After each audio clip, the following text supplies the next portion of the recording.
and thank you very much for coming to this seminar. We're very lucky today, I think, because often talks are about doing work that happens somewhere else. This is really kind of interesting because it's about something that's about to happen here, but has a long pedigree. So as you may know, that the hospital here is about to set up an electronic ICU, which, as I understand it, it's actually going to be looking at patients who are in the States. Yeah? Yes. Yeah. So very interesting. And what we have today is the chance to hear from the two people who are instrumental in setting up the eICU, who come from Emory. So I'm told that's the Cheryl and Tim show? Yes. Yeah. So Cheryl is the current director of the Emory eICU Centre.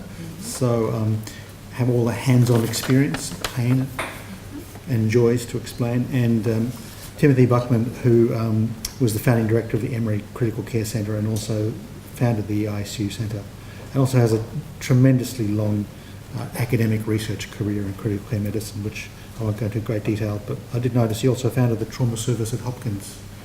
So a very distinguished career. And although we don't have our AIHI pilot here, also a pilot, there's a strong interest in patient safety and aviation safety at the Institute.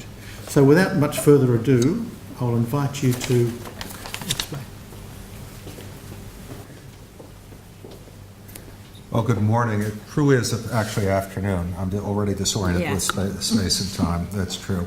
And as you can see from the picture, if you look carefully, you'll see the coffee cups in the foreground. We're just as fond of coffee as you are. So Cheryl and I sort of do this together, and the first thing we'd like to do is to do a little bit of disclosure and disclaimer. First, neither of us have any financial interests or other conflicts relevant to this talk.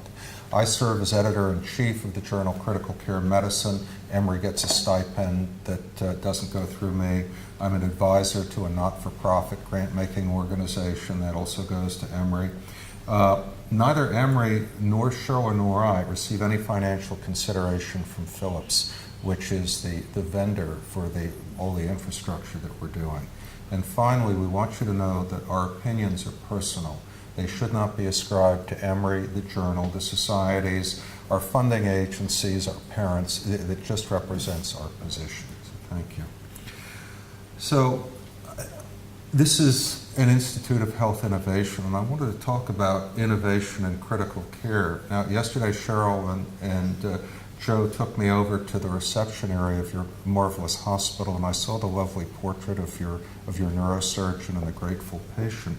And I thought that would be a wonderful place to start, because that aneurysm clip that you see in that portrait, that was actually invented by a man named Walter Dandy, who was a neurosurgeon at Johns Hopkins.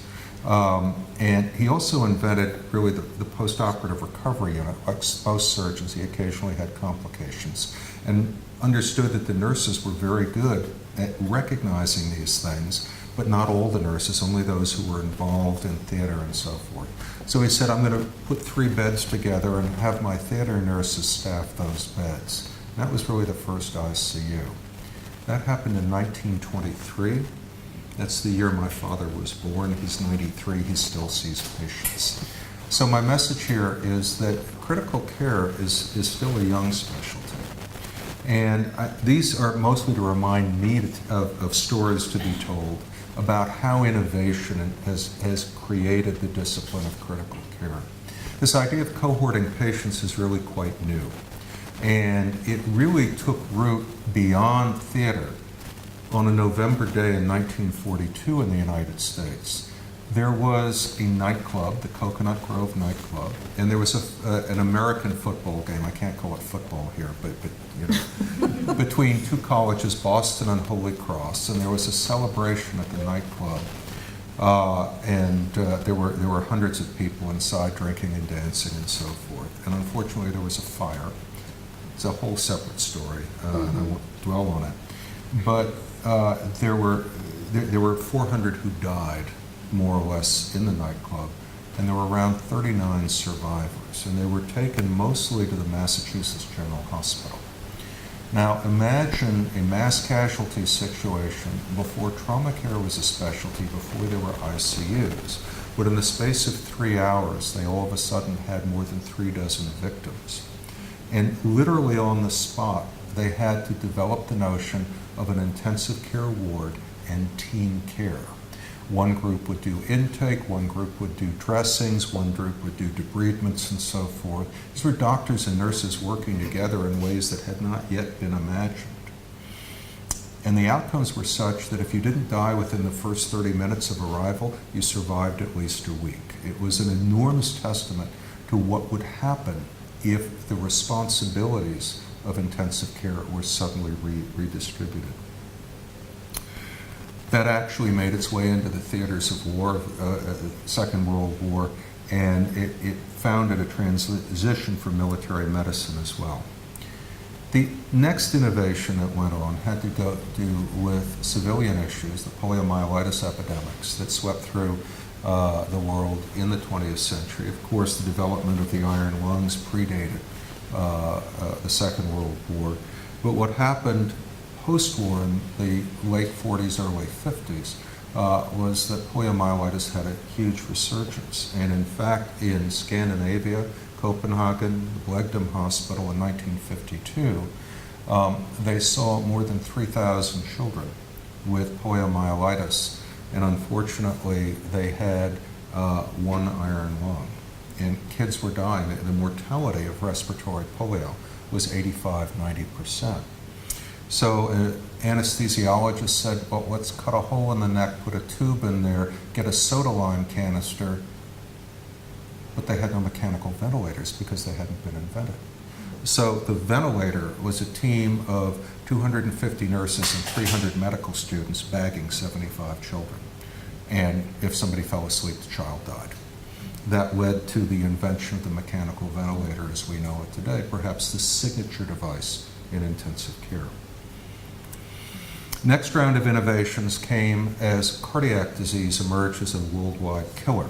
What you're seeing down here is the rise down here of cardiac deaths, and that led to the invention of the electrical pacemaker and the defibrillator. They're so commonplace today, we forget they didn't appear on the medical scene until just half a century ago. The pivotal papers that appeared in the New England Journal, those were in 1962, well within my lifetimes, and I suspect many of yours. But as the equipment came together, ICUs evolved as a location to consolidate equipment. This happened to be a picture from 1958. You can see the patient sitting up, a glass bottle, and an adressograph. We still have two of those three things in the ICU. Patients are no longer sitting up like this happy. That patient would be home today. But the consolidation of patients and equipment led to the creation of coronary care units. And by putting the devices, the nurses, and the patients together, we began to see significant drops in mortality. So innovation led to consolidation, led to significant changes in outcome. I don't want to focus too much on those innovations. It's sort of a separate lecture. But I did want to comment a little bit on data and the use of data to try to make informed decisions about patients. That's now about 50 years old as computers and bedside monitors started to show up.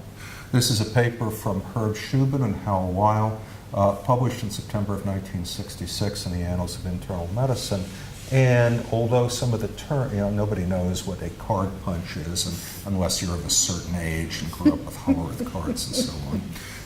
But the other pieces are there, and you can begin to see the data. You see the titles up there, mean arterial pressure, heart rate, and so forth. Beginning to see how data might be used.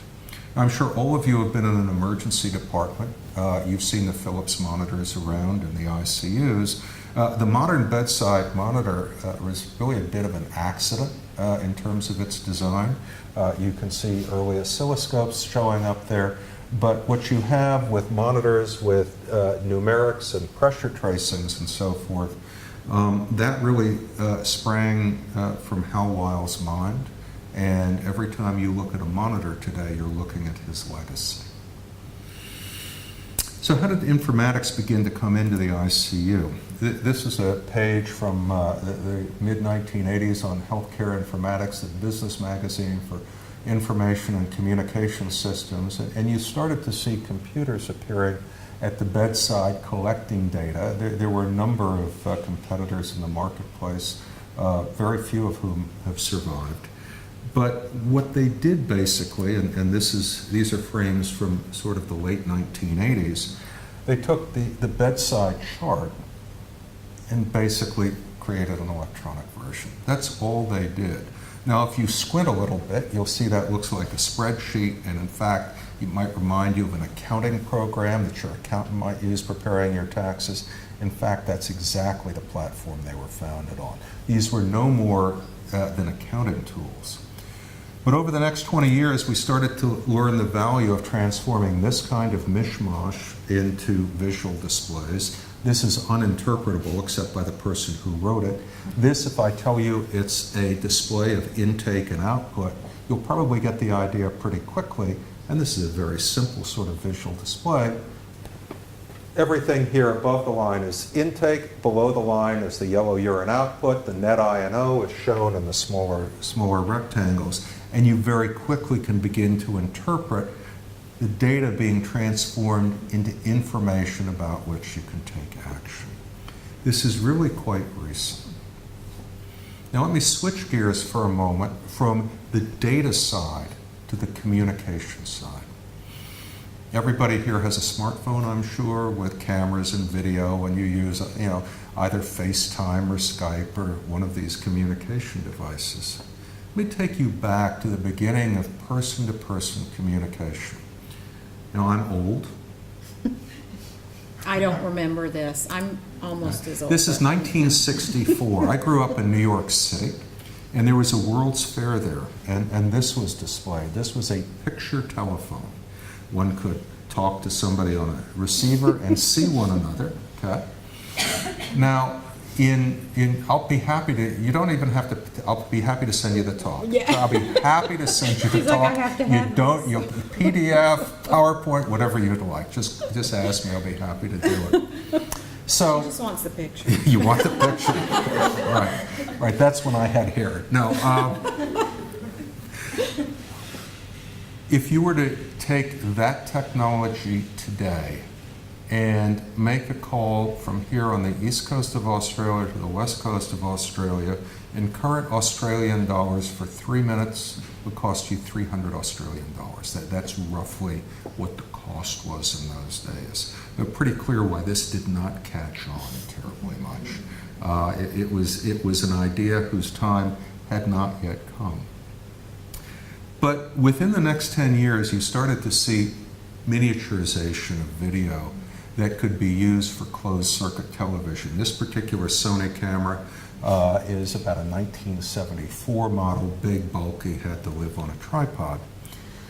But that began to give doctors some ideas of what they might do around intensive care. And now I need to tell you the story of Cleveland's Forest City Hospital. For the Phillips folks, you need to understand Mike Breslow and Brian Rosenfeld did not invent telecritical care. Now I'm going to tell you the truth. This used to be a hospital called the Glenville Hospital. It was rebranded the Forest City Hospital in the late 1950s. And it was originally a colored hospital. There was great segregation in healthcare in the United States, and this was a so-called Negro hospital. It was brought up to a more modern standard as a public integrated hospital, but it was a small facility, only about 100 beds. There was an intensive care unit, but they couldn't find anybody to staff it.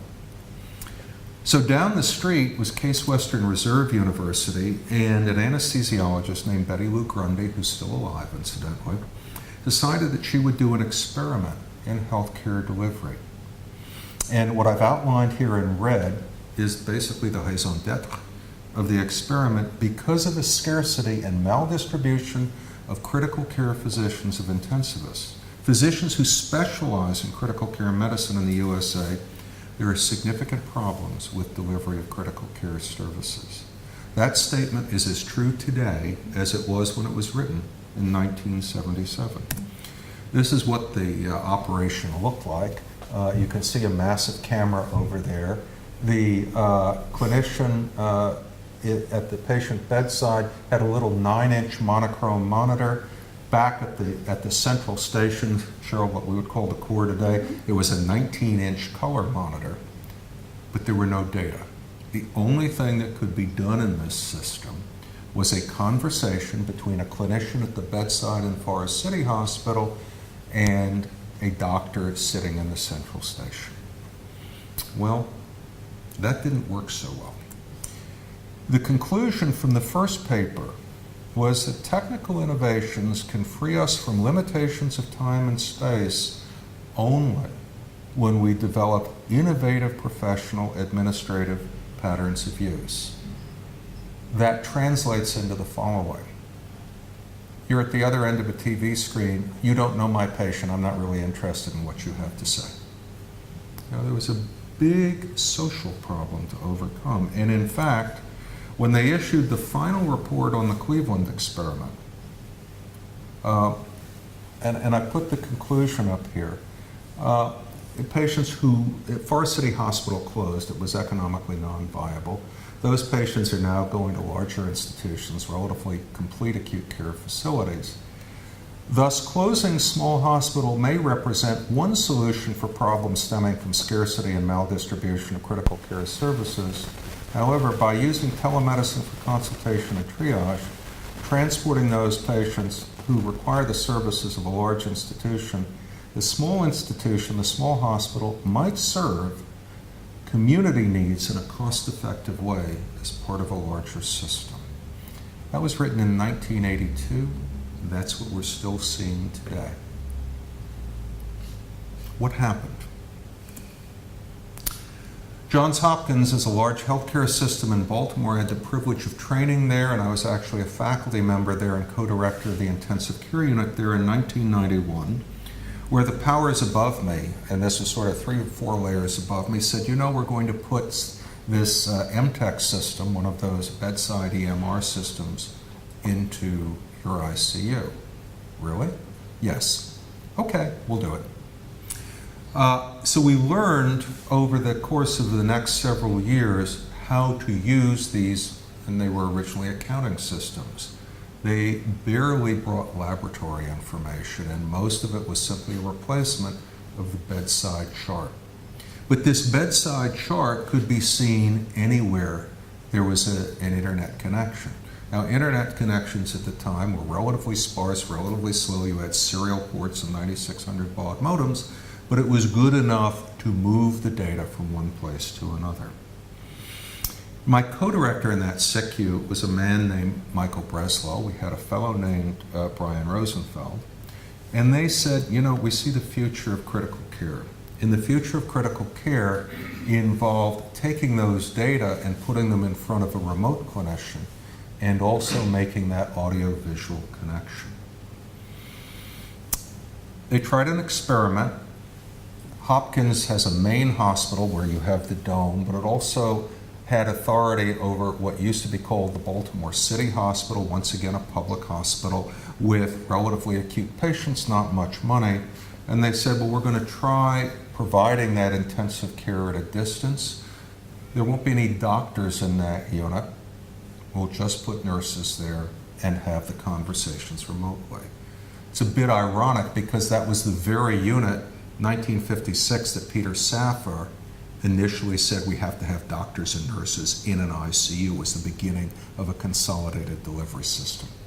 But they took the doctors out, and these were the initial data, and they saw that the first 2 bars were sort of the baseline period, the open bars were the intervention period, and the message basically was we could reduce the mortality rates in the ICU and in the hospital by taking the doctors out of that environment and putting together some type of comprehensive remote care.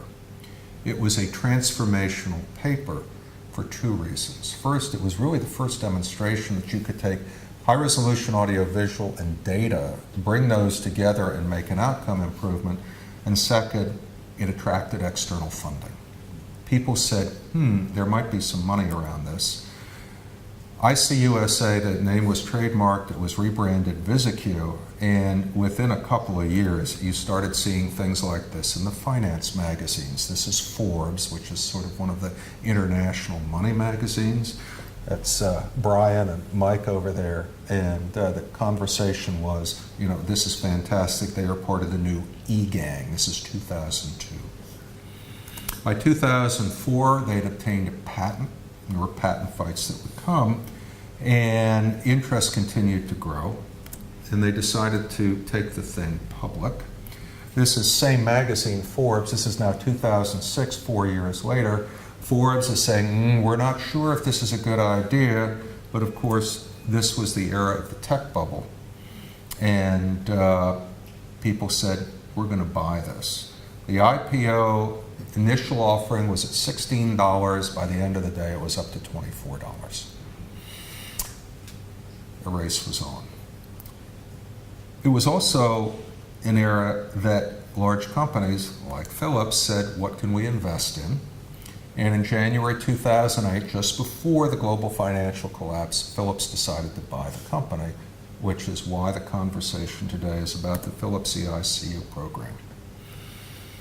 But what was initially seen as investment in innovation is now seen as a strategy, and this is going to be important as we move the conversation forward, a strategy to create value in healthcare delivering systems. This is Philip's blurb, so I'll read it without embracing it. Doing more with less is no longer just smart, it's essential. If you're wrestling with how to continue to provide outstanding ICU services in the face of provider shortages and soaring costs, then eICU is your answer. It might be your answer, but we'll need to explore that in a lot of detail to understand what the program does and doesn't do.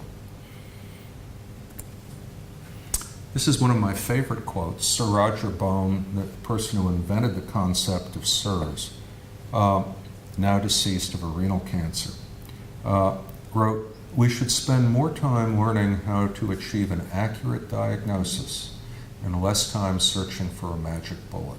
In other words, we need to know what is wrong with the patient to provide the best standard care we have and to do it as soon as possible. Right care, right now. Now, what does that look like today? Well, for us, it looks like this, and I'm going to let Cheryl start talking. So this is actually a picture of our eICU center. We call it the core, which is clinical operations room. There are two nurses here, and there's a physician in the background on the right. This is a typical workstation that we have. They have 6 monitors, and they are usually running 10 to 12 applications all at the same time, giving them different sets of data on the patients that we monitor. We currently monitor 138 patients at 5 different hospitals. There's more information on that later, but each nurse has 35 to 45 patients, and the physician usually oversees about 120 to 150. Next one. Oh, next one. I always mess up these buttons.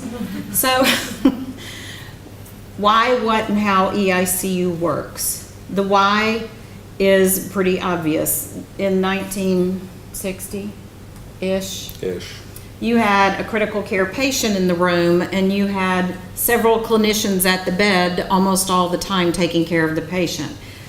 Today, you'll see a patient in the middle of various devices, tubes, lines, all kinds of equipment taking care of the patients, and usually the clinicians are a little more removed because they're out doing other things, taking care of other patients. They're not always at the bedside. Part of that is economically driven because we can't afford to have all the staff at the bedside because we're paying for all of the equipment to take care of the patients. It's progress.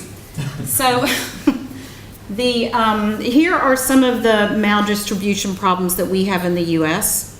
May or may not be similar here based on your location. So the supply and demand of intensivists, you can see where this was 1997-2000, and as time goes on, the maldistribution increases incrementally over the time. So we're right about here. This is the supply and this is the demand. The reason we have the supply and demand is because of the number of patients that we have that are needing critical care right now. So the number of critical care physicians per 100,000 patient population is shown here in the different colors. We're actually right here. So we have a larger maldistribution than a lot of the states do. Some states have a lot more physicians taking care of the patients. Up here is probably the most The densest area. densest area, yes. So this is one of the reasons we chose eICU to try and help with the problems we have. So this is a diagram that lets you know about the population that we have in the United States, and this is about the nursing workforce. So the nursing workforce in 2008 was made up, at the bedside, was made up 43% of nurses 50 and older. Since that time, the number is getting greater here. And over on the left side, you can see the employment status of those nurses is declining greatly as they age more. So I want to pause here just to make the point that we have a different provider problem than many other nations in the world. We have 10,000 Americans every day turning 65. They don't all want to die right then. So every year we're adding about 3.6 million older folks.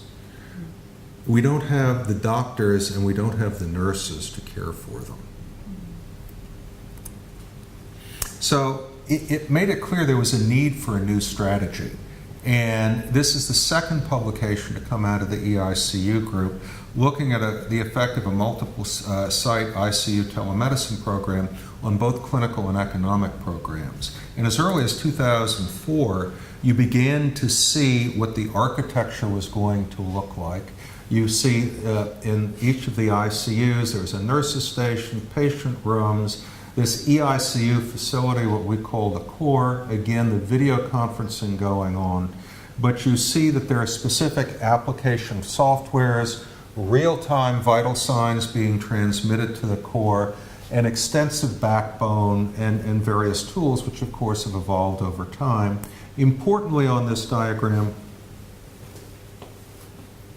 the connection to the hospital information system. Over time, it's become apparent that more and more data need to flow to the eICU center in order to make the right decisions in a timely fashion. We'll talk about that evolution a bit more in a moment. But the outcomes were important because what the data showed, if you looked at mortality, you had significant reductions in mortality. If you looked at costs, you would see that the contribution margins went up. In other words, despite the investment in the eICU services, the standardization of care, the reduction of the nonsense, the shortening of the lengths of stay, and these lengths of stay did come down. We're going to talk about that in a lot more detail in a moment. It actually ended up to make economic sense for those that invested in it. And that led to Craig Lilly's paper in 2011. This was published in JAMA. It's available free online. And what I want to do is take you through a couple of aspects of that paper in a little more detail.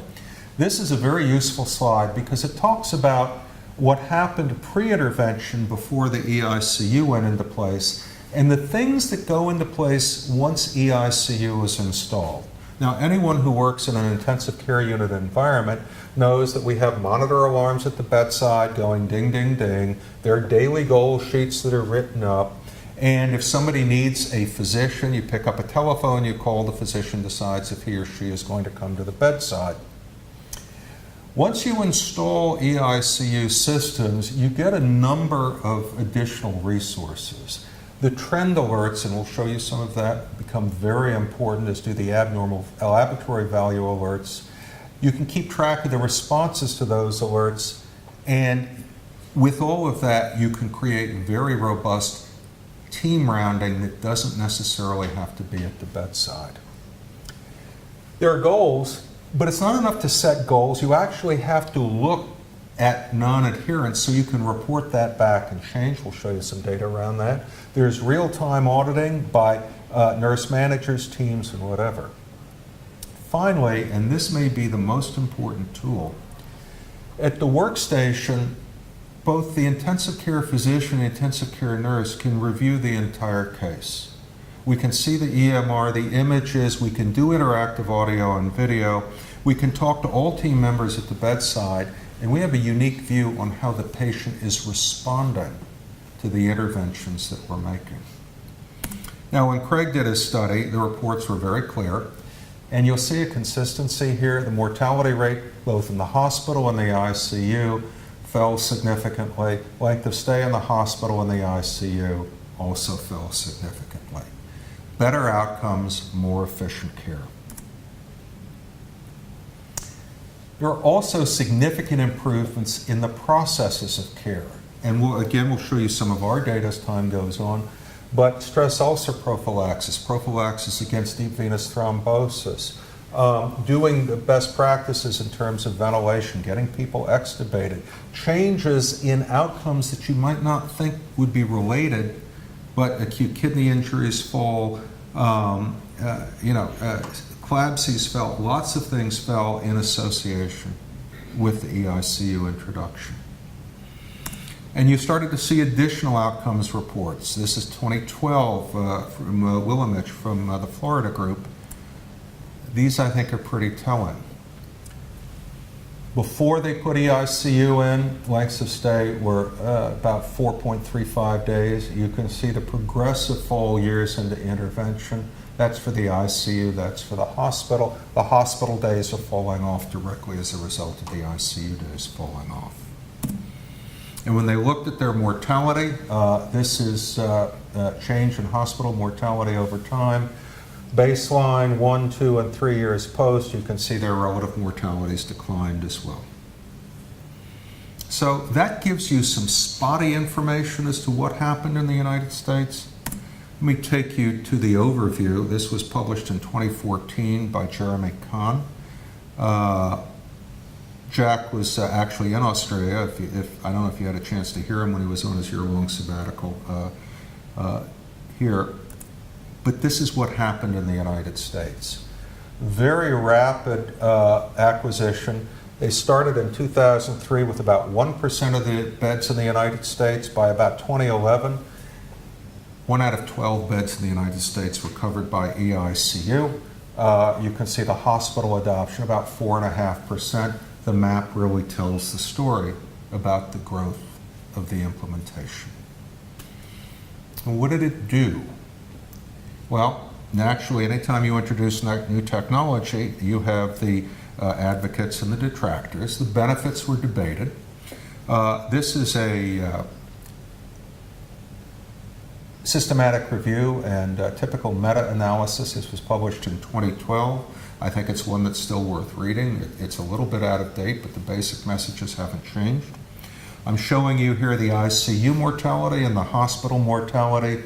As usual, the intervention is over there on the left, and you can see the little black diamonds suggesting, yes, not only is the effect real, but it's statistically real.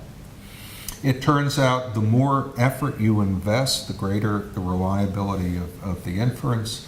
There are different ways to use telecritical care, high intensity versus low intensity. Once again, the more you invest in the effort, the greater the fruits of your labors.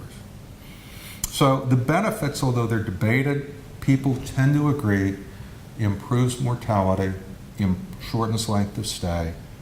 The issue has to do with the costs. And if the benefits are debated, the costs are hotly debated. This is a paper that appeared in Chest a couple of years ago, and I will simply give you the observation. This is from 2013. It suggested that if you look at the startup costs and first year of operation costs for tele-ICU, the costs approach $50,000 to $100,000 per monitored ICU bed. And if you look at the change in total patient care costs after tele-ICU implementation, some people reported a $3,000 reduction, some people reported as much as a $5,600 increase in the cost per patient.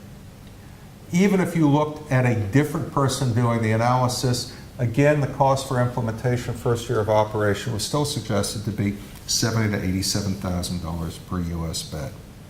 So that attempted to get a cost idea.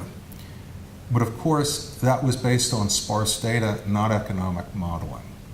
The economic modeling followed earlier this year. This is a paper published in my journal that looked at the economic evaluation for telemedicine for patients in ICUs.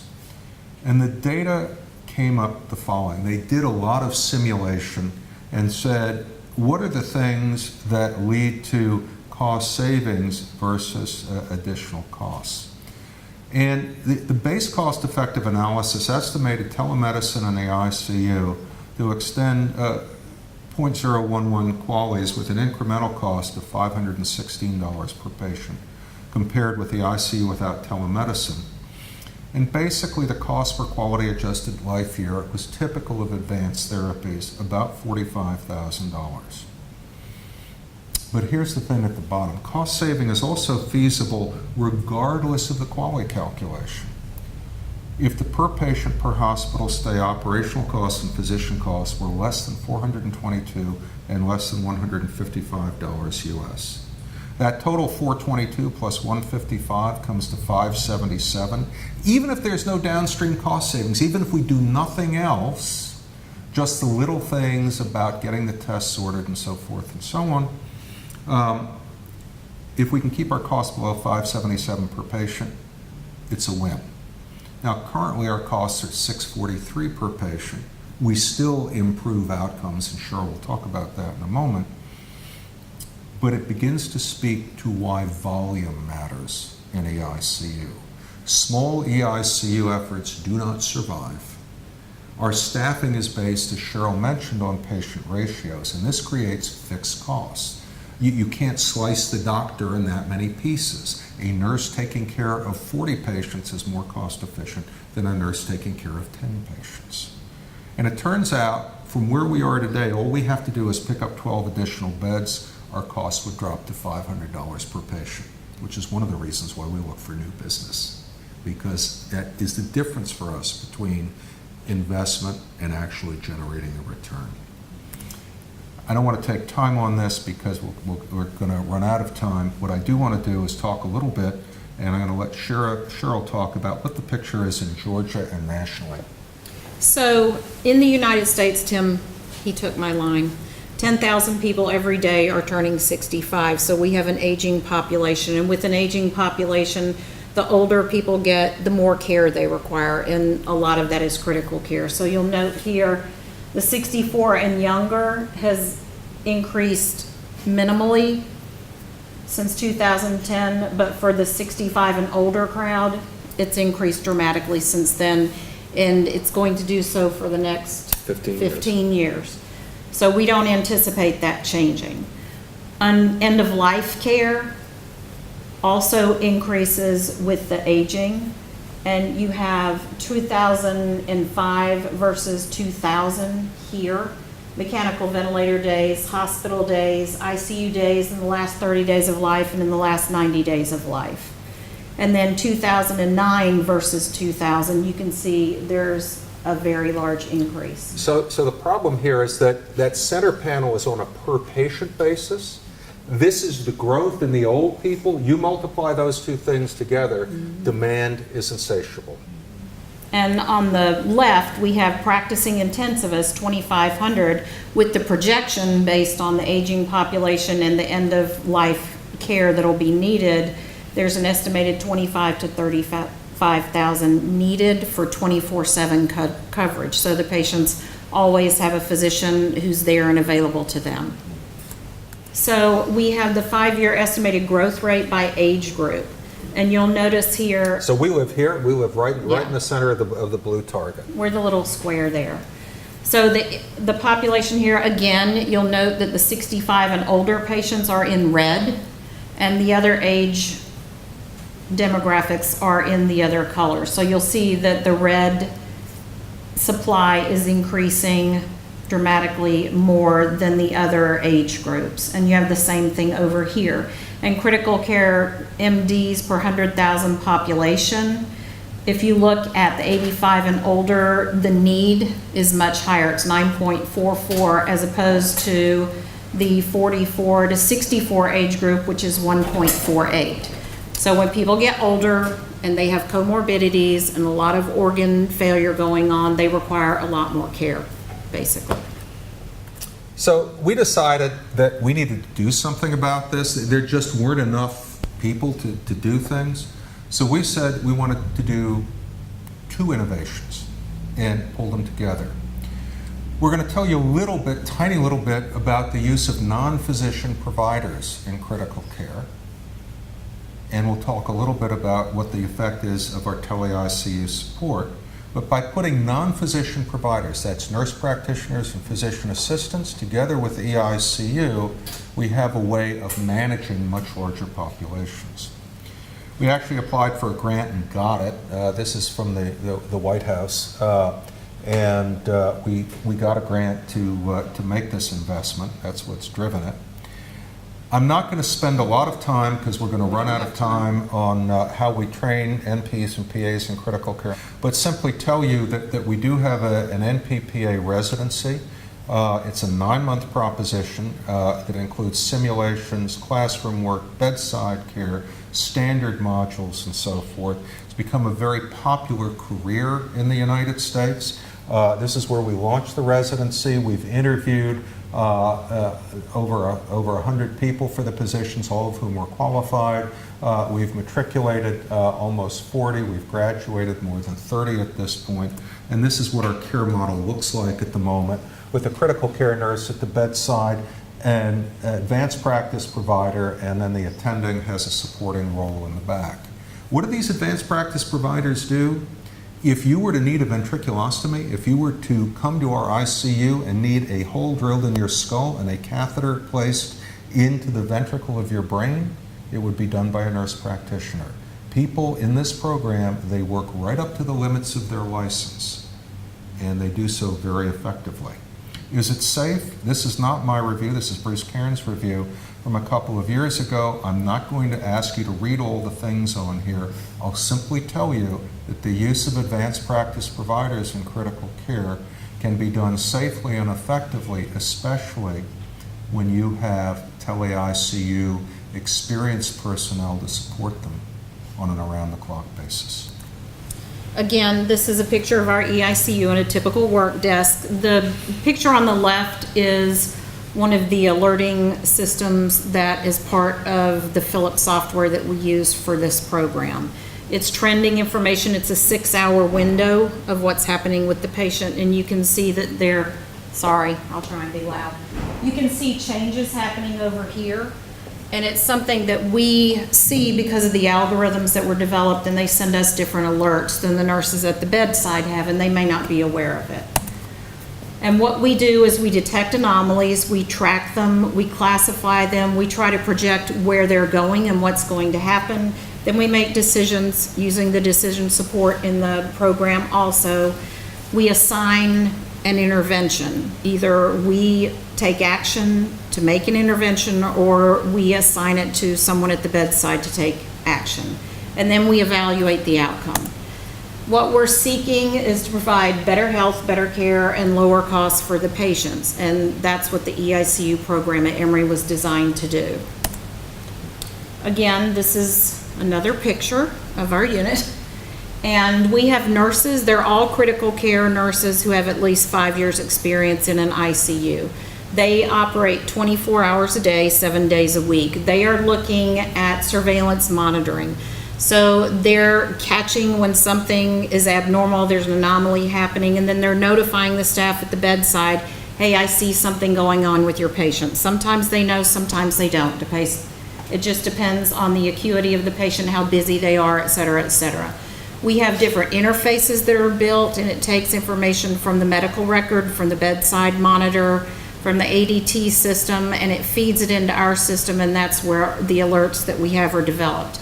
We have only visual alerts. We do not have audible alerts. If you can imagine having 138 patients and they all have alerts going off for different things, the audibles would no longer be useful. So it's presented in a visual way.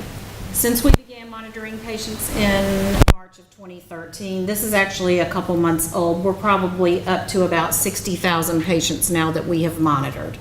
65% of those patients are federal beneficiaries, which is Medicare, which is different in the U.S. than it is here. But Medicare basically covers aging aging populations. And 68% of our time with our physicians is devoted to those particular patients. So the older patients require most of the care. These are actual outcomes of one of the hospitals that we monitor. It's a community-based hospital. They have 50 ICU beds. The reason that I'm showing you data from this hospital is because we have pre- and post-intervention data with these patients that we don't have on the other hospitals that we monitor. So this is APACHE scores. APACHE is a severity risk scoring system, and it allows, the system creates different predicted and information so we can compare predicted and actual outcomes on different measures. This one is related to length of stay ratios, and you'll see these are hospital length of stay ratios, and those are critical care length of stay ratios. The nurses started monitoring here, and they really had little impact on the length of stay, but when the physicians came in here and the practices became more standardized, then we saw a dramatic change in the length of stay. These are our mortality ratios, and you'll note that even when the nurses came, there was a reduction in mortality, and when the physicians came, we've maintained that over the last 3 years. This is, do you want to talk about the best practice? Sure. You were talking about it earlier. Sure. So it's not just those outcomes of better health and better care. It's what are the processes of care that underlie it.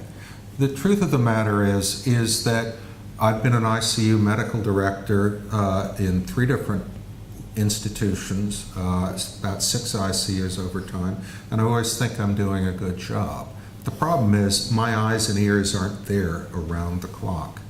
What we found with this system is by having critical care nurses and intensivists, we actually see the same improvements that Craig Lilly saw in terms of compliance with best practice standards. This just happens to be a graph of VTE prophylaxis, and you can see that 1 month this particular hospital fell off the wagon. Physicians came on board, and you can see what the recovery is. Simply a matter of having the nurse go through, make sure the prophylaxis is there. If it's not there, hello physician, would you see why this is going on? And if there's not a reason not to, go ahead and order the prophylaxis. This is an interesting one. I'm embarrassed by it, Yeah. but it's the truth. About 20 years ago, it became worldwide accepted that the way to ventilate patients was with low tidal volumes. One of our institutions has some resistant physicians, and they basically said, we don't believe the data. But over time, with continued intervention of folks at the bedside, you can see that we've made a significant dent. We've basically doubled the number of compliant patients. Now we want to continue to move that up. My point in showing this slide is that it's not magic. It takes collaborative efforts among physicians and nurses in the eICU, but also the staff at the bedside to make material change. If you do not have that type of collaboration, you will not see success. Same thing over here. This is reducing the burden of ventilation. So we know that when patients get intubated, they're going to be intubated on average for about 4 days. But if we can keep patients from getting intubated, we can reduce the number of vent days per total patient days. That ends up being safer because there are fewer ventilated-associated events. Fewer patients exposed to mechanical ventilation because they're diuresed faster, they may have high-flow nasal oxygen, various therapies that can be used to prevent the patient from going onto the vent in the first place. But what does this do for us? You want to do this one? Yes, so this is based again on those APACHE scores because we get predicted and actual information. So based on the APACHE scores of the patients, we've actually seen a cumulative hospital days saved for the patients that we monitor based on the actual length of stay. So about 12,000 ICU bed days. Mm-hmm. There are 365 days in a year. You can do the math in your head. We've built a 40-bed ICU. Same thing with life saved. This is based on our mortality predicted and actual deaths. So we have also made huge differences in the cumulative hospital deaths, lives that we've saved. So the cost piece here is an interesting one. You can't look at a single, well, you can look at a single unit, but you actually have to look at the aggregate service. We've done the cost data two ways. One, we've looked inside of our own program, us looking at our own data.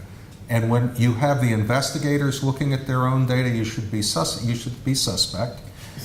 This is what we have looking at three of our major centers. Big distribution here, standardization, and moving to lower costs. It's not perfect, but it's a pretty good argument. But as I said, I wouldn't believe me if I said we're saving money. In fact, our granting agency, CMS, from the outset, they said, we're not going to believe you. So they assigned an outside auditing company to come in and do different Everything we have done, everything has been audited by a third party over whom we have zero control. No control over how they do the comparisons, how they analyze the data. They tell us their findings, but it doesn't matter what we see. They report to the federal government. This is what's happened. This information is what's available today on the web. You can download it. I can point you to it. This was just 2 consecutive quarters beginning in July of 2014. The metric was total cost to the federal beneficiaries, not just for the hospitalization, much less the ICU stay, but looking at costs 60 days out in addition. What they wanted to do is make sure that we weren't cutting corners in the ICU just to have costs accumulate later. The comparators were propensity matching. They made the decisions about who matched and how this worked. The error bars are closing. The savings that are estimated at the end of the second quarter in the public domain between $1,200 and $2,200 per federal beneficiary served. That's now, 60,000 patients. No, it's that's right. It's about 18,000 patients now. Yeah, unique about 60,000 days, but about 18,000 patients. You can do the math. Even if it was $1,000, okay, that's still $60 million. I'm sorry, $18 million that we've saved. And remember, they only gave us 10. At the end of the second quarter, the p-value of that's in the public domain is 0.1. I can tell you only that analysis is ongoing. I can tell you that additional quarters have been completed and reported to CMS. I can't tell you the data, but I can tell you there's an abstract that's been submitted. And I'll just have to leave it at that. So what are we doing at Emory? I've given you a lot of background today about eICU, but that's not the only thing that we're doing. I've told you a little bit about advanced practice providers, a little bit about eICU. We think the whole process of critical care has to be blown up. Rounds as they're currently practiced are an incredible waste of time, and the communication is contaminated with error, confusion, and we know that, for example, on rounds, about 25% of the data that are communicated are inaccurate, wrong patient, old, just doesn't work properly. So we're in the process of rebuilding the whole concept of critical care. This is a piece of it. But we can tell you a little bit about things that have been learned. The first is, in some circumstances, and I've shown them to you, eICU shows that it will consistently save lives. In some circumstances, and I've shown you our own data, it consistently saves costs. In some circumstances, if you have engagement from the C-suite to the ICU medical and nursing directors to the eICU, lab folks and so forth, we can enhance consistency of practice.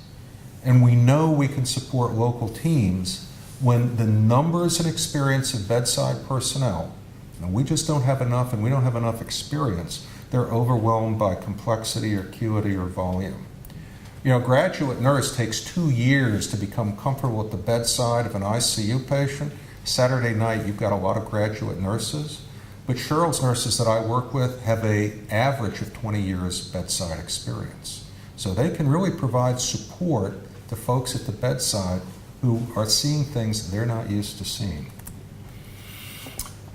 We know that the impact of eICU, it affects our strategies around bedside coverage. It enables us to move very high in terms of patient complexity, even in small markets. We know, however, that eICU has its greatest impact not on the sickest patient, not on the one that everybody knows is crashing and everybody's milling around the bed. No.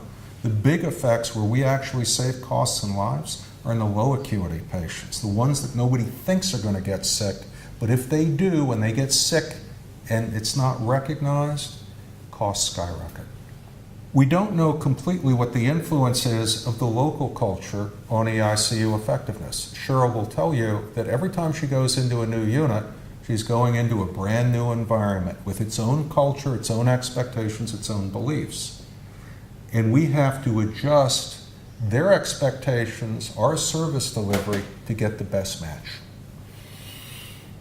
We know that we affect local behavior. Some of the things we do are taken over by folks at the bedside. We're still interested in understanding how that works, how we can make that more effective. And finally, we don't completely know what the influence is of the eICU on aggregate quality, safety, access, and financial performance. A lot of basic data out there, comprehensive studies still waiting to be done. Which brings us to the next steps and why we're here. Yes, that is my airplane. Just so you know, 306 March the 6th is my wedding anniversary, Bravo Zulu, those are my wife's initials. Yeah, I'm not allowed to forget that. But we've taken off. We're clearly in the process of developing new ideas, new standards, new approaches to care. This is a platform from which lots can be built. Now, Cheryl and I have come down here to Sydney for a very special reason. Very simply, we're interested in turning night into day. You saw the eICU core. I spend a lot of nights there. And at age 61, I'm not as efficient at 2 o'clock in the morning as I was when I was 31. That goes for most of the people who practice in our environment. So we're experimenting with the idea of moving the caregivers into a domain where our daytime here is now 3 o'clock in the morning back in Atlanta. And I can tell you I'm a lot fresher here finishing up this talk than I would be sitting in front of the screens back home. Thank you very much for your attention. Thank it you. really is a privilege to be here. Thank you.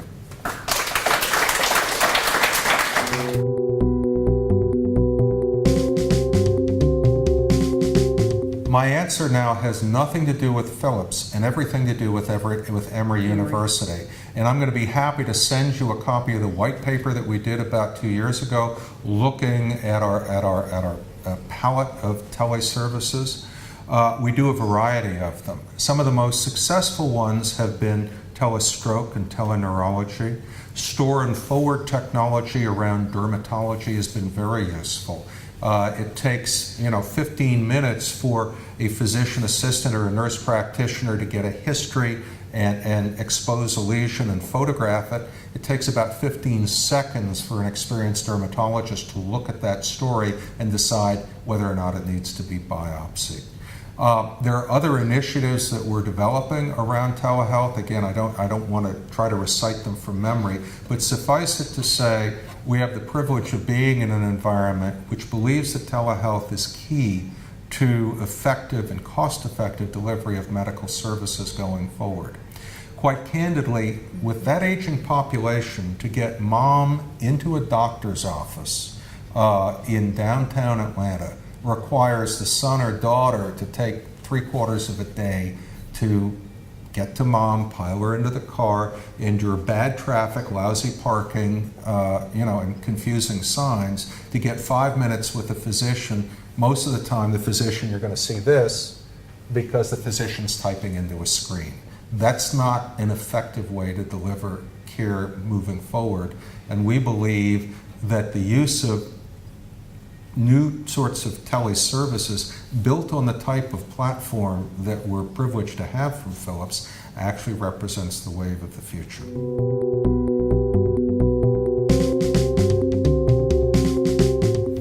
So nursing patient ratios in the U.S., primarily in the ICUs, it's 1 to 2. If it's an ECMO patient, it's 1 to 1. But the 2 to 1 is very unusual. A lot of that has to do with the nursing shortage that we have, and also has to do with economical limitations that we have. There are particular states in the U.S. that have unionized nursing. So they have set ratios. In most of the country, we don't have set ratios. So there are times in the ICU when you might see a nurse that has 3 patients in the ICU. One thing that we've noticed since we started this program is that when there is a short, in the units, and they don't have enough nurses, they rely on us to help them.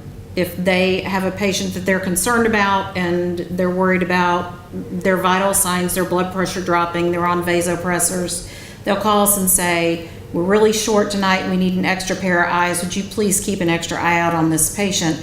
And we're able to do that for them, and we can let them know when something's happening when they don't have the time to devote to the patients they would like to have.